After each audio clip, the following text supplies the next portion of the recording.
Shalom, selamat pagi Bapak Ibu Jemaat sekalian yang diberkati dalam Tuhan kita Yesus Kristus. Kita masuk dalam pemberitaan firman. Pemberitaan firman pada pagi hari ini terambil dari Kisah Para Rasul 5 ayat 12 hingga ayat yang ke-16. Tapi sebelum kita membacanya, mari kita satu di dalam doa. Kita berdoa. Bapa yang baik, terima kasih tak henti-hentinya kami ucapkan puji dan syukur, serta terima kasih atas penyertaan-Mu di pagi hari ini, sehingga kami bisa beribadah bersama dengan keluarga pada pagi hari ini. Dan Alkitab kami telah terbuka. Kami mohon penyertaan-Mu dalam pembacaan firman ini, dan mampukan kami untuk bisa mengerti dan memahami maksud dari firman-Mu. Berfirmanlah ya Tuhan, karena kami telah siap untuk mendengarkannya. Amin. Kisah Para Rasul 5 ayat 12 hingga ayat yang ke-16. Demikianlah firman Tuhan. Dan oleh rasul-rasul diadakan banyak tanda dan mujizat di antara orang banyak.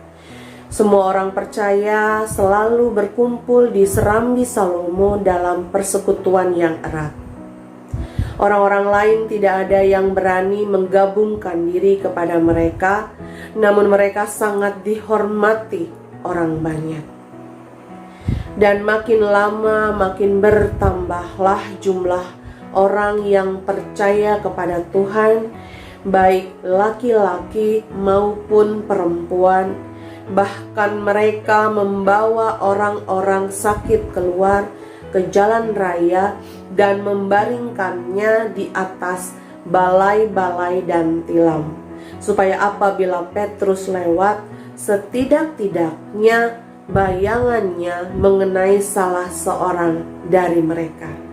Dan juga orang banyak dari kota-kota di sekitar Yerusalem datang berduyun-duyun serta membawa orang-orang yang sakit dan orang-orang yang diganggu roh jahat, dan mereka semua disembuhkan. Demikianlah firman Tuhan. Terpujilah Kristus. Haleluya. Bapak Ibu Jemaat sekalian yang dikasihi oleh Tuhan Yesus Kristus, setiap orang pasti excited mendengar kata mujizat. Dalam Kamus Besar Bahasa Indonesia, mujizat itu adalah kejadian atau peristiwa ajaib yang sukar dijangkau oleh kemampuan akal manusia.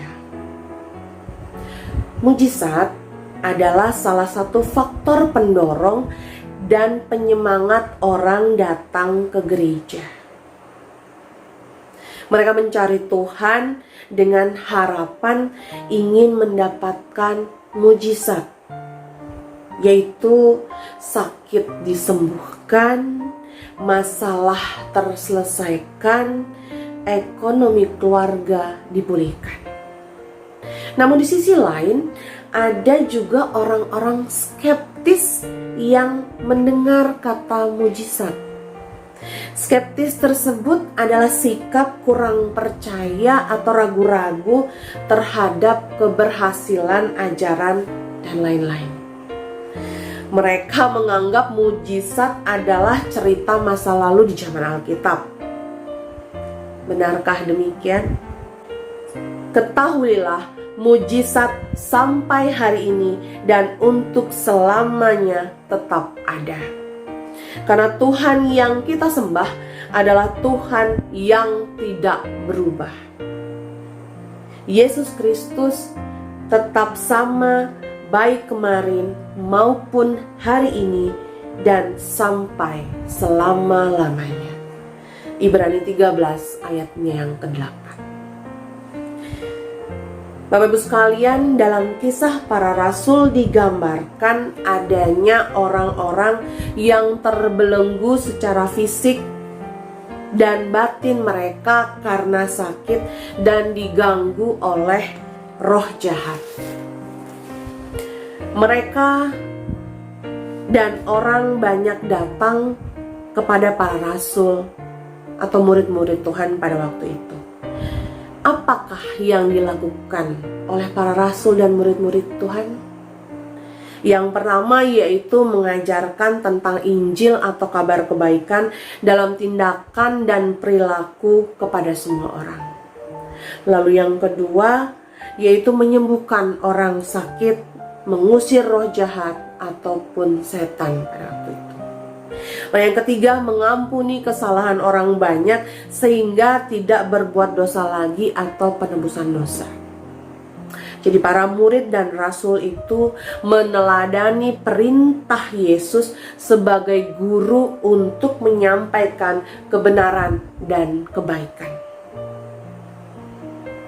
Harapan mereka untuk beroleh kesembuhan begitu kuat setelah menyaksikan para rasul banyak melakukan mujizat sebagai tanda kuasa Allah yang dinyatakan. Jadi dapat dikatakan bahwa pengharapan ini mereka letakkan kepada Tuhan yang memiliki kuasa untuk melepaskan setiap orang dari berbagai belenggu, baik laki-laki maupun perempuan menjadi percaya kepada Tuhan. Rasa percaya dan penyerahan diri yang kuat kepada Tuhan tidak hanya pada diri mereka sendiri, tetapi mereka juga membawa saudara, mereka membawa teman, mereka membawa keluarga mereka yang sakit. Petrus adalah salah seorang murid Yesus yang memiliki kuasa dari Tuhan, sehingga bayangannya saja pun dapat menyembuhkan yang sakit, seperti tadi yang sudah kita baca dalam firman kita. Jadi bukan Petrus yang hebat Bapak Ibu sekalian, tetapi Tuhanlah yang hebat. Lalu pekerjaan yang disertai mujizat merupakan cara yang Tuhan pakai untuk menunjukkan kuasanya melalui para murid-murid dan rasul. Mujizat juga merupakan cara yang Tuhan pakai untuk menyatakan pemulihan dari seluruh ciptaan ini akan terjadi ketika kerajaan Allah ditegakkan di bumi ini. Lalu bagaimanakah kita harus memahami mujizat Tuhan? Yang pertama, mujizat yang dilakukan oleh para murid Tuhan merupakan tanda bahwa Tuhan sedang bekerja. Tuhanlah yang menyembuhkan orang sakit dan mengusir setan-setan melalui para muridnya. Para murid hanya menjadi alat dalam menyatakan kuasa Tuhan. Tanpa kuasa Tuhan, maka mujizat tidak akan pernah terjadi. Jika para murid atau kita, orang percaya yang dipercayakan Tuhan untuk melakukan sebuah mujizat, maka bukan kita atau para murid yang memiliki kehebatan khusus, namun Tuhanlah yang harus diyakini di dalam segala proses yang terjadi. Sebagai contoh yaitu KKR, Kebaktian Kebangunan Rohani. KKR adalah ibadah di mana ada mujizat Tuhan dan tanda-tanda heran dinyatakan dalam ibadah itu. Tidak heran banyak gereja mengambil tema tentang mujizat. Ada gereja yang memiliki tema gereja yang penuh dengan mujizat Tuhan, atau tema mujizat untuk Anda, dan lain sebagainya. Lalu dalam ibadah KKR tersebut, orang-orang yang telah disembuhkan, yang telah kembali pulih, menganggap bahwa pendeta atau gembala yang menyembuhkan mereka lah yang memiliki kekuatan dan kemampuan yang hebat.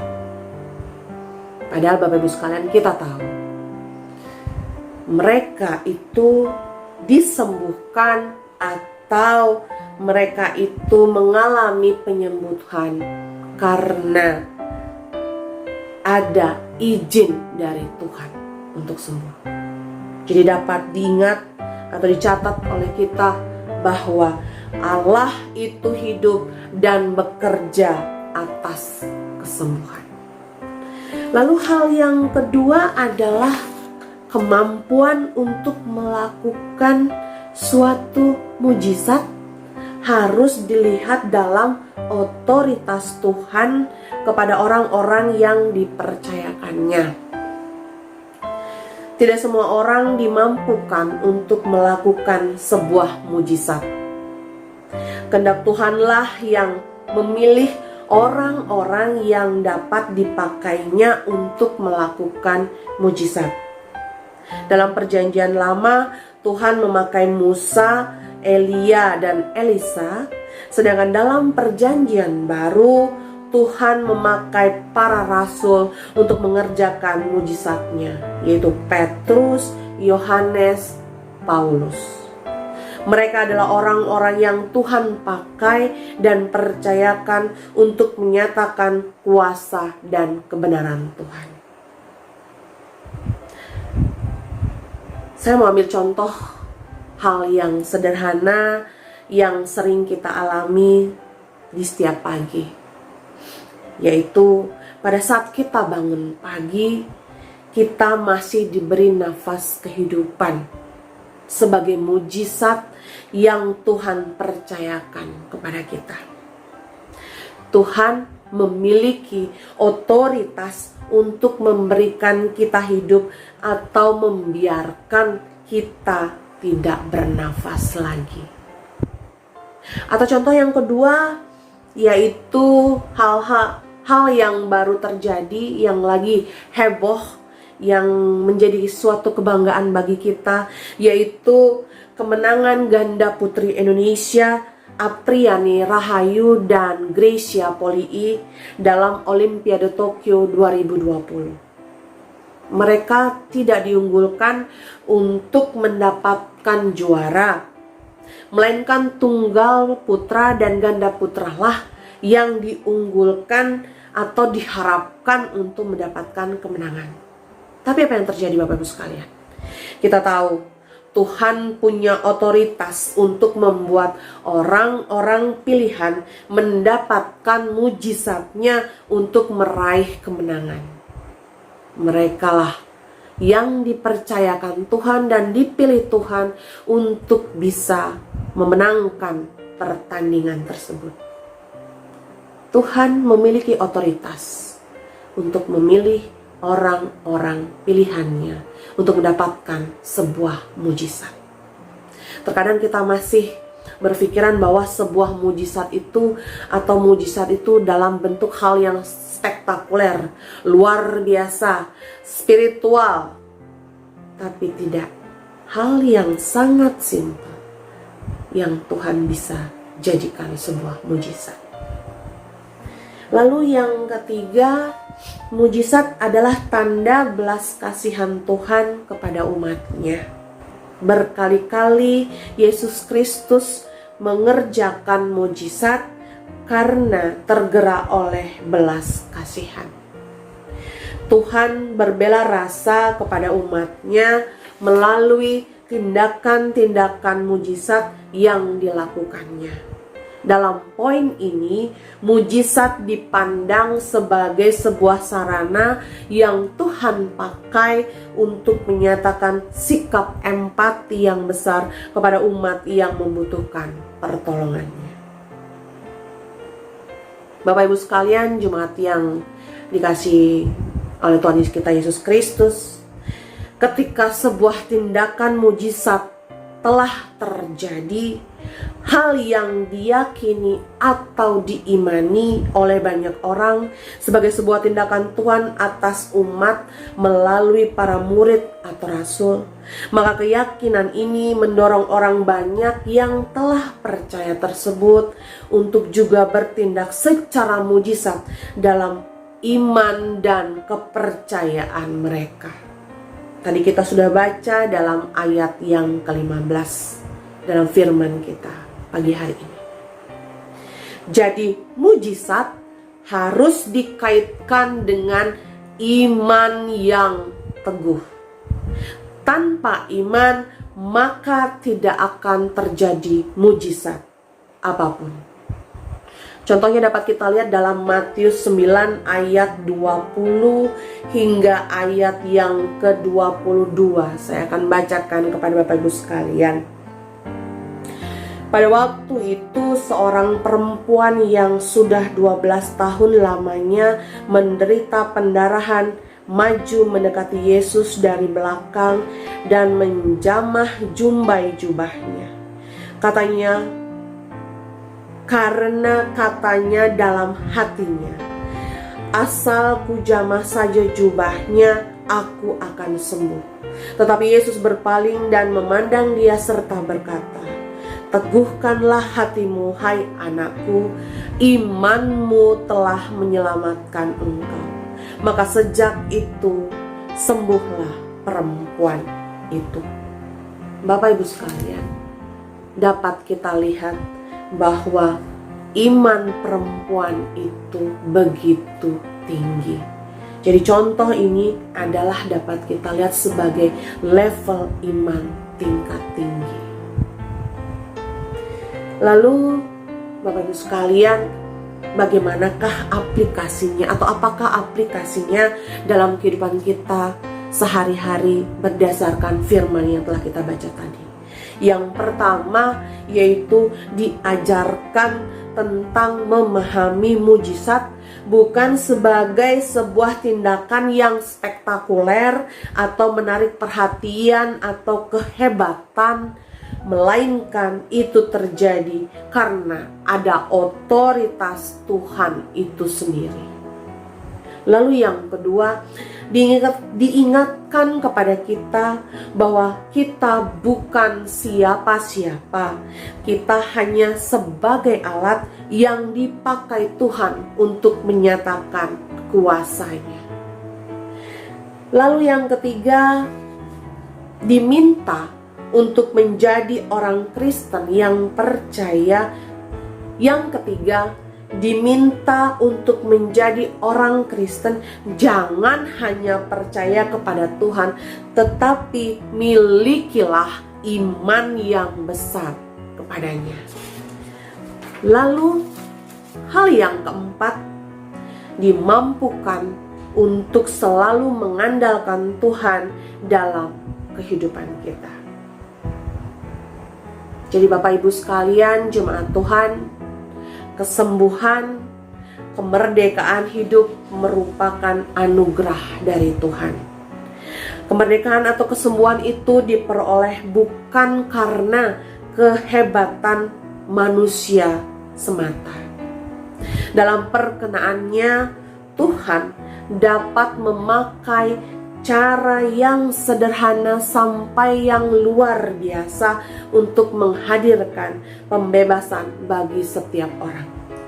Karena itu dalam kehidupan kita harus terus-menerus menumbuhkan iman percaya kita kepada Tuhan.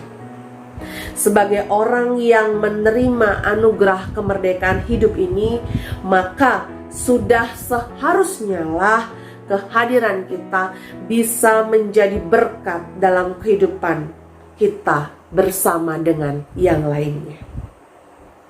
Jadi mari jemaat sekalian, kita pun hendaknya bersedia menjadi alat yang Tuhan pakai untuk menghadirkan kemerdekaan bagi orang lain.